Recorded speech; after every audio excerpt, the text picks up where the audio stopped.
लेकिन गौरी शंकर महाराज की जो विधा थी उस समय माई की बगिया का कोई अस्तित्व नहीं था, इसलिए नर्मदा जी के कुंड को ही पार करते थे। उस समय ज्यादा निर्माण नहीं था, ये कैंपस भी नहीं बना था, तो गौरी शंकर महाराज ने, क्योंकि ये महाराज जी से मेरी प्रार्थना ये है, सार्वजनिक रूप से मैं उमेश द्विवेदी बंटी महाराज मुख्य पुजारी नर्मदा मंदिर, हमारे पुजारी गणों से परंपरागत तरीके से जो गौरी शंकर महाराज आज से 150 वर्ष पहले जो परिक्रमा की थी, उस समय उन स्थानों का कोई भी जिक्र नहीं है, उनका कोई प्रचार नहीं था। कुंड केवल खुला था, उस समय कैंपस नहीं बना था। कैंपस को कुंड की परिक्रमा करके ही लोग तट परिवर्तन करते थे, ये प्राचीन काल की शास्त्रीय परंपरा है। महाराज जी से मेरा अनुरोध है, अगर हमारे पूर्वजों के, हमारे इतिहास की मान्यता आप अगर रखते हैं तो इस कैंपस को पार करिए और दक्षिण तट में जल परिवर्तन करिए। जिन्हें जो सोचना है, जिन्हें जो मानना हो माने, माता नर्मदा सबके ऊपर कृपा एक बराबर करती है। नर्मदे। मंदिर के पीछे तो पूरा दलदल था, बियाबान जंगल था, वहाँ कोई माई की बगिया, कोई सोमुड़ा नाम की जगह नहीं थी।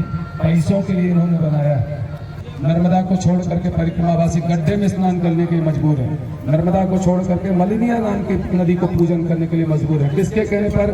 जब रामचंद्र दास जी 92 में खत्म हो गए तो 93 में वहाँ पे नगर पंचायत बैठती है।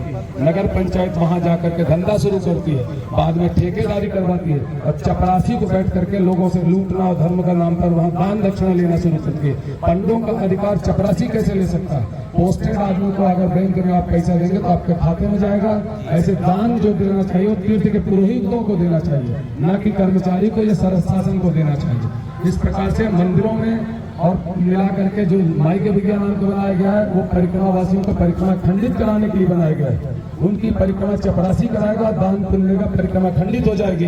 दूसरा फिर नर्मदा जल जो लेकर के चलता है, उसमें मलिनिया नाम की जल भरा देने से उसका परिक्रमा वाला वो जल भी खंडित हो जाता है। इस प्रकार से अमरकंटक का सबसे बड़ा अपराध परिक्रमा वासियों को परिक्रमा खंडित करा के किया जा रहा है, और ज्यादा दिन का नहीं है, 93 से है। ये दुर्गा राव के घर के पास में बोर्ड लगा करके नगर पंचायत के लोगों ने शुरू किया कि परिक्रमावासी इसको पार न करें। इसका मतलब परिक्रमावासी यहाँ तक आते थे, और ये जो परकोटा बना है इसमें 60 कमरे हैं, सब परिक्रमावासी रुकते थे। आपके बगल में कटारे धर्मशाला, हजारों परिक्रमावासी रहते थे। ऊपर में रामबाई धर्मशाला उत्तर तट में, ये जितने धर्मशाला यही बने हुए, पंडे पुजारी यही रहते। अगर वो मुक्त स्थान होता तो पंडे पुजारी वहाँ बैठते। और महाशिवरात्रि में ये महायोग आया, ये भी 150 साल के बाद कोई परिक्रमा करते करते महाशिवरात्रि में इधर कोई पागल आया है, इसका भी प्रमाण है।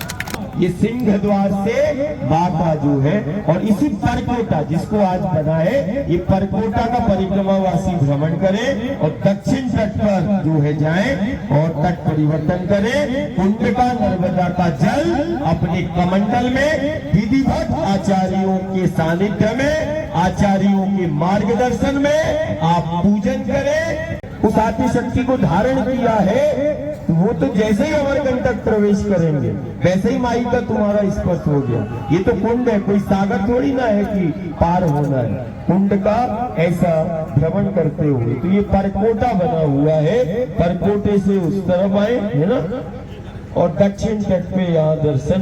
माई की बगिया का मोइली का जो नदी है, माँ की सखी है, वो सखी का जल कमंडल में नहीं जाना चाहिए, नर्मदा का जल ही तुम्हारे कमंडल में आना चाहिए। ये हम परिक्रमा वासी होते हैं। माई की बगिया में यदि तट परिवर्तन यदि आप कर रहे हैं तो वो नर्मदा तो फिर अमरकंटक में पूरा है, व्याप्त है, लेकिन यहाँ पर आके आप जल का परिवर्तन करते हैं। ऐसा है ना? नर्मदा मैया की जय।